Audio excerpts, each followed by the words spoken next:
दिल्ली की खबरों के साथ हाजिर हूं मैं आदर्श तिवारी। शुरुआत करें बुलेटिन की, लेकिन पहले इस वक्त की हेडलाइंस। दिल्ली सरकार ने बजट किया पेश, ओलंपिक्स की योजना की तैयार, जोर शोर से काम में जुटी सरकार। 2048 में ओलंपिक दिल्ली में करवाने कई बार। दिल्ली विधानसभा में 8 मार्च से चल रहा बजट सत्र, सीएम ने खेला राम राज रिकॉर्ड, दिल्ली वालों को मुफ्त में राम मंदिर की यात्रा कराने की कही बात। राजधानी को वायु प्रदूषण से मुक्त करने की तैयारी में दिल्ली सरकार, उप मुख्यमंत्री ने बजट का खाका किया पेश, 25 साल में दिल्ली की हवा होगी साफ। और दिल्ली पुलिस के हाथ लगी बड़ी सफलता, लाल किले हिंसा के अपराधियों को किया गिरफ्तार, मनिंदर जीत सिंह और खेमप्रीत सिंह को किया गिरफ्तार। दिल्ली विधानसभा में 8 मार्च से बजट सत्र चल रहा है। आज इसमें उपराज्यपाल के अभिभाषण पर चर्चा हुई। इस दौरान मुख्यमंत्री अरविंद केजरीवाल ने सदन में बोलते हुए राम राज्य कार्ड खेल दिया। इसके साथ ही उन्होंने कहा कि जब अयोध्या में राम मंदिर बन जाएगा तो दिल्ली वालों को उनकी सरकार मंदिर की मुफ्त यात्रा कराएगी। इसके साथ ही अरविंद केजरीवाल ने पुरानी सरकारों पर आरोप लगाते हुए कहा कि जो काम पिछले 70 सालों में नहीं हो सका वो 5 साल में हमने करके दिखाया है।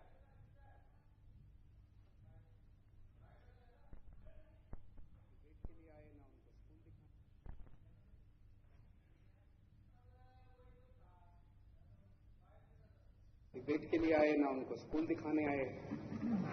तो फिर जब कोई नहीं आया तो ये बोले चलो मैं ही दिखाता हूं। जब इतनी दूर आया हूं, दिल्ली से हवाई जहाज का खर्चा करके लखनऊ आया हूं, तो ये वहां पे स्कूल देखने पहुंच गए तो इनको पुलिस ने गिरफ्तार कर लिया। बताओ भाई, ऐसा क्या करने जा रहे थे?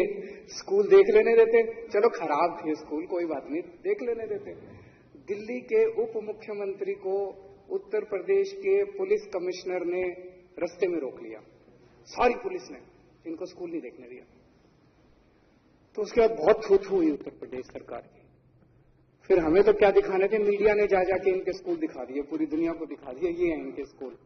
यहां तक कि उत्तर प्रदेश के मुख्यमंत्री अपने विधानसभा और अपना जिला, गोरखपुर जिले के है ना वो, गोरखपुर के स्कूलों की बुरी हालत दिखाई मीडिया वालों ने। तब उनको लगा यार ये स्कूल में तो जाना पड़ेगा, तो तब वो अब स्कूल में होके आए। स्कूल में गए, उन्होंने 1-2 कक्षाओं में गए, बच्चों से बातचीत करने की कोशिश की। अध्यक्ष महोदय, पिछले 5 साल के 6 साल के अंदर दिल्ली में शिक्षा के क्षेत्र में जो काम हुआ है उसको एक क्रांति के रूप में देखा जा रहा है। अब गरीबों के बच्चों को भी अच्छी शिक्षा मिल रही है। गरीबों के बच्चे फर्राटे की अंग्रेजी बोल रहे हैं, गरीबों के बच्चे इंजीनियर बन रहे हैं, डॉक्टर बन रहे हैं। सरकारी स्कूलों के 98% नतीजे आ रहे हैं। सरकारी स्कूलों की शानदार बिल्डिंग बन रही है, स्विमिंग पूल बन रहे हैं। अब हमारे सरकारी स्कूलों के बच्चे अमीरों के बच्चों के साथ कंधे से कंधा मिला के आ रहे हैं। तो एक मन में प्रश्न उठना वाजिब है। पिछले 70 साल में इस देश के ऊपर 2 पार्टियों ने राज करा। जो काम दिल्ली में 5 साल में हो गया वो 70 साल में क्यों नहीं होगा? 70 साल के अंदर इन दोनों पार्टियों ने मिलकर शिक्षा व्यवस्था को ठीक क्यों नहीं किया? आज मैं पूरी जिम्मेदारी के साथ कह रहा हूं कि इन दोनों पार्टियों ने मिलकर एक षड्यंत्र के तहत इस देश की शिक्षा व्यवस्था को बदहाली में रखा है, जानबूझ के रखा गया है।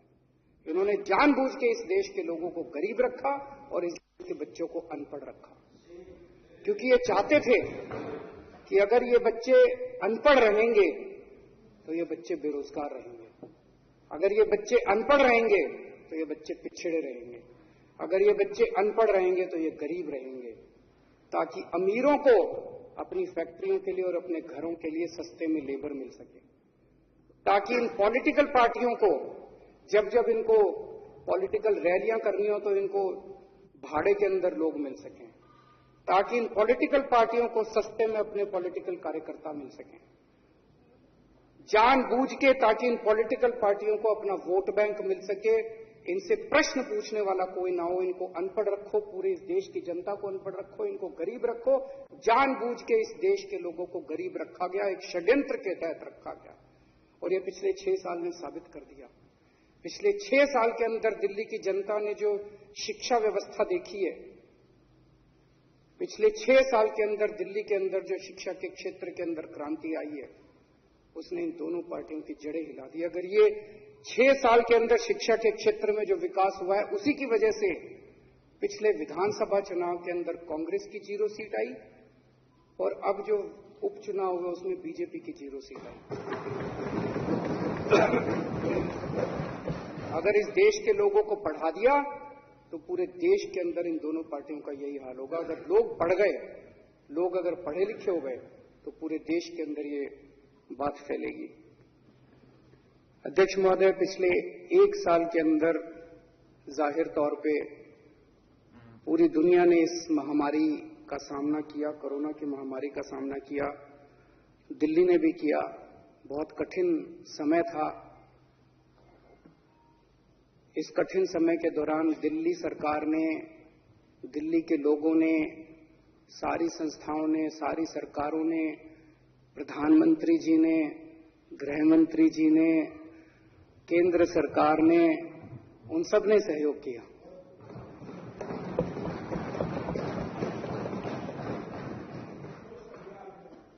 हमारे सारे भाजपा के विधायकों ने भी बहुत सहयोग किया। सब लोगों के सहयोग से इतनी बड़ी महामारी कोई एक सरकार या एक आदमी से ठीक नहीं होती। अगर हम आपस में ये विवाद करें कि नहीं वो दवाई तो उसने भिजवाई थी, नहीं वो बेड तो इसने लगवाया था, सबने काम करा था। इतनी बड़ी महामारी थी, इतना बड़ा काम था, एक आदमी के करे नहीं होता था। और सबसे ज्यादा काम करा डॉक्टरों ने। हम नेता जितनी मर्जी अपनी तारीफ कर लें, ना प्रधानमंत्री जी गए अस्पताल में, ना केजरीवाल गया अस्पताल में। अस्पताल में इलाज तो डॉक्टरों ने करा।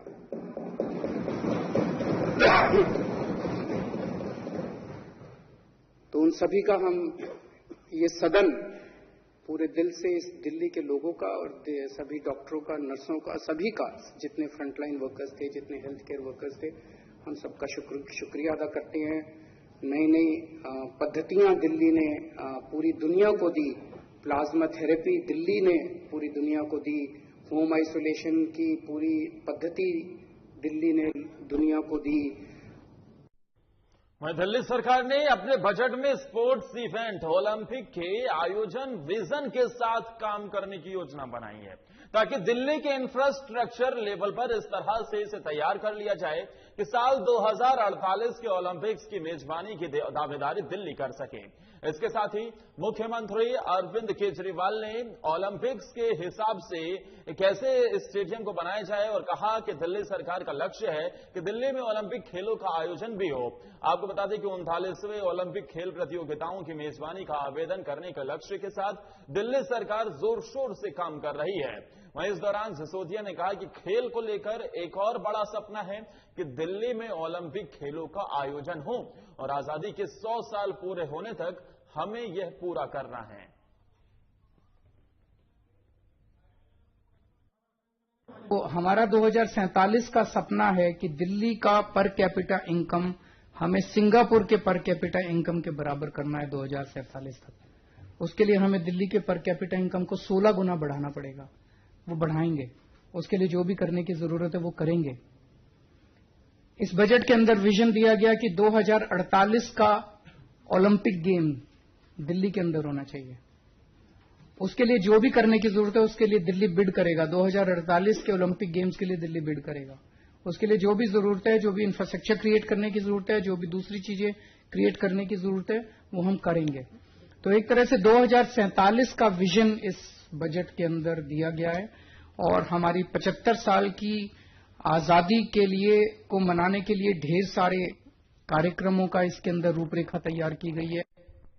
वहीं दिल्ली सरकार अगले 3 साल में यमुना नदी को निर्मल करने के साथ ही राजधानी को वायु प्रदूषण से मुक्त करने की तैयारी कर रही है और उप मुख्यमंत्री मनीष सिसोदिया ने बजट में इसका खाका पेश किया। आपको बता दें कि दिल्ली में जल शोधन संयंत्रों और इंटरसेप्टर योजना के पूरा होने के बाद यमुना नदी में गंदा पानी नहीं गिरेगा और प्रदूषण को कम करने की दिशा में अभी से काम शुरू कर दिया जाएगा और उम्मीद है कि अगले 25 सालों में दिल्ली वासी साफ हवा में रह सकेंगे, सांस ले सकेंगे। इसके साथ ही मनीष सिसोदिया ने कहा है कि दिल्ली सरकार वायु और जल प्रदूषण पर निगरानी के लिए आईआईटी दिल्ली और कानपुर के साथ मिलकर काम कर रही है। साथ ही उन्होंने यह भी कहा है कि दिल्ली जब आजादी का 100वां जश्न मनाएगी तब दिल्ली वाले साफ हवा में सांस लेंगे।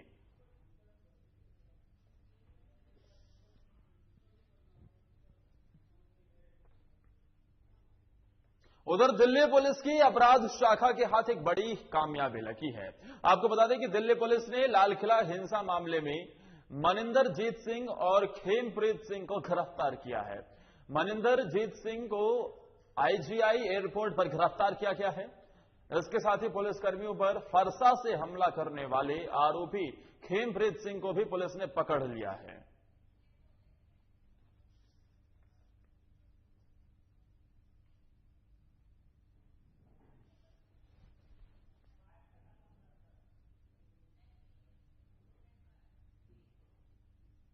दिल्ली सरकार ने कल अपना बजट पेश कर दिया है। उप मुख्यमंत्री मनीष सिसोदिया ने बजट पेश करते हुए राजधानी को देशभक्ति के माहौल से सराबोर करने का ऐलान किया। दरअसल अगले साल भारत अपने स्वतंत्रता के 75 साल पूरे कर लेगा। इसे लेकर सिसोदिया ने कहा कि इस खास मौके के 75 साल पहले से दिल्ली में 75 हफ्ते पहले से माफ कीजिएगा, दिल्ली में देशभक्ति कार्यक्रमों की एक सीरीज शुरू हो जाएगी जो 15 अगस्त 2021 तक जारी रहेगी। इस पूरे कार्यक्रम को सिसोदिया ने देशभक्ति महोत्सव नाम दिया है। वहीं दिल्ली सरकार ने कई अहम प्रस्ताव इस समारोह के लिए पेश किए हैं।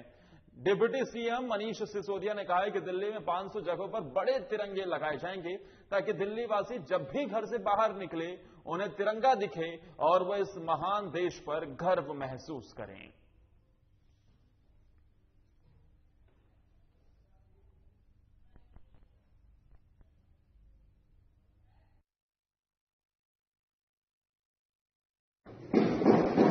ये बजट मैं ऐसे समय में प्रस्तुत कर रहा हूं जब हम भारत के लोग अपनी आजादी के 75वें वर्ष में प्रवेश कर रहे हैं।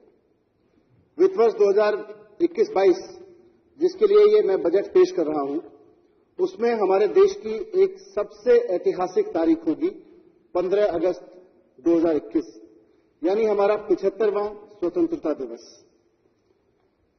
अध्यक्ष महोदय, मैं आज महसूस कर रहा हूं और ऐसा मुझे भरोसा है कि सदन में बैठा हुआ हर एक सदस्य भी यही महसूस कर रहा होगा कि हम सब ऋणी हैं उन महान स्वतंत्रता सेनानियों के जिनकी निस्वार्थ कुर्बानियों की वजह से आजादी के 75वें वर्ष में हम प्रवेश करने जा रहे हैं। जिस सदन में हम बैठे हैं, ये सदन, ये रूम, ये कक्ष 1912 से 1926 तक अखंड भारत का संसद भवन रहा है।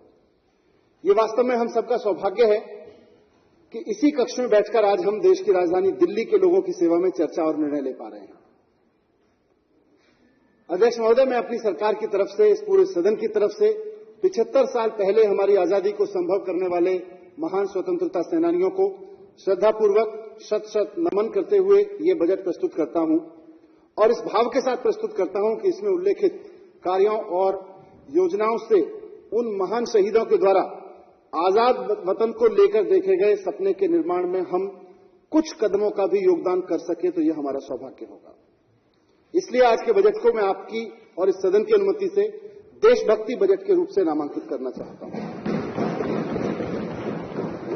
देशभक्ति बजट इसलिए भी क्योंकि हमारी सरकार ने यह तय किया है कि हम आजादी के 75वें वर्ष को अपने शहीदों को श्रद्धापूर्वक याद करते हुए और उनके सपनों को आगे बढ़ाने के संकल्प के साथ इस पूरे वर्ष को धूमधाम से आन बान के साथ मनाएंगे। और सिर्फ पूरे वर्ष ही नहीं, इस अवसर पर सरकार ने पूरे 75 सप्ताह तक के समय को देशभक्ति के महोत्सव के रूप में मनाने का फैसला किया है। इस महोत्सव की शुरुआत इसी सप्ताह 12 मार्च से धूमधाम से महान स्वतंत्रता नायकों के सम्मान में आयोजित एक भव्य कार्यक्रम से होगी और इसके बाद से लगातार 75 हफ्ते तक यानी 15 अगस्त 2022 को आजादी के 75 साल पूरे होने तक पूरी दिल्ली में आजादी के उत्सव का माहौल रहेगा, देशभक्ति के उत्सव का माहौल रहेगा।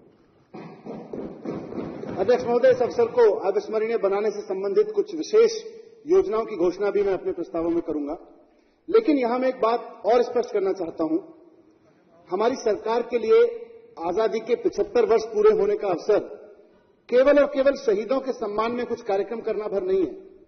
हमारे लिए ये एक जिम्मेदारी है, पुनर्वलोकन की जिम्मेदारी है कि देश की राजधानी दिल्ली पिछले 75 साल में कहां से कहां पहुंची है और इसके बाद के अगले महत्वपूर्ण पड़ाव, यानी कि 100 साल का जब हिंदुस्तान, आजाद हिंदुस्तान जब 100 साल का हो रहा होगा 2047 में, उस वक्त हम दिल्ली को कहां देखना चाहते हैं, 100 साल के दिल्ली को हम कहां देखना चाहते हैं। आज के इस देशभक्ति बजट को मैं इंडिया एक्ट 75 के सेलिब्रेशन के साथ साथ इंडिया एक्ट 100 की आधारशिला के रूप में भी रखना चाहता हूं। मुख्यमंत्री अरविंद केजरीवाल जी के नेतृत्व में दिल्ली में पिछले 6 साल में जो काम हुआ है और जिसे आगे बढ़ाने के लिए आज मैं केजरीवाल मॉडल ऑफ गवर्नेंस का 7वां बजट प्रस्तुत कर रहा हूं। इस केजरीवाल मॉडल ऑफ गवर्नेंस में मात्र अगले वित्त वर्ष या कुछ अगले वर्षों के लिए नहीं, बल्कि अगले पूरे 25 साल का एक विजन है। इसके तहत एक स्वतंत्र, स्वस्थ, शिक्षित और समर्थ राष्ट्र अपनी आजादी के 100वें वर्ष में सारी दुनिया के सामने ज्ञान और प्रगति के एक प्रेरक शक्ति के रूप में खड़ा होगा और इसका केंद्र बिंदु होगी हमारी दिल्ली, देश की राजधानी।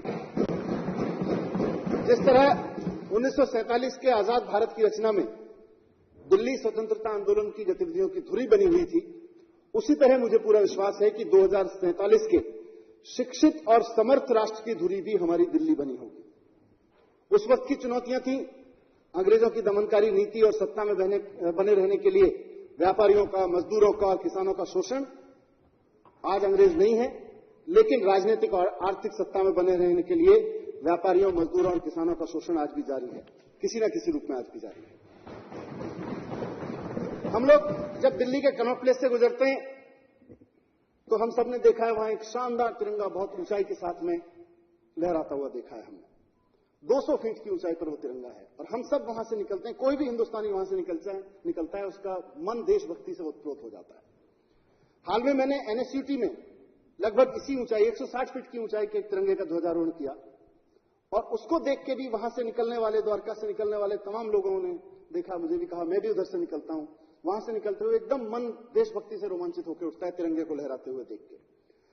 तो इस अवसर पर मेरा प्रस्ताव है कि आजादी के 75वें वर्ष में दिल्ली में रहने वाला हर एक नागरिक अपने घर से थोड़ी दूर के लिए भी निकले तो उसको कहीं ना कहीं आसमान में तिरंगा, ऊंचा तिरंगा लहराता हुआ दिखाई देना चाहिए और इसके लिए पूरी दिल्ली में 500 स्थानों पर शानदार तिरंगे लहराने का काम। वहीं बजट पेश करते हुए वित्त मंत्री मनीष सिसोदिया ने स्वास्थ्य क्षेत्र में कई बड़े ऐलान किए, जिसमें दिल्ली वासियों को मुफ्त कोरोना वैक्सीन देने, दिल्ली के लोगों को हेल्थ कार्ड उपलब्ध कराने और महिलाओं के लिए विशेष महिला मोहल्ला क्लिनिक शुरू करने जैसे कदम हैं। 2020 का वर्ष ऐसा आया कि पूरी दुनिया में 2020 का साल स्वास्थ्य सेवाओं के नाम हो गया।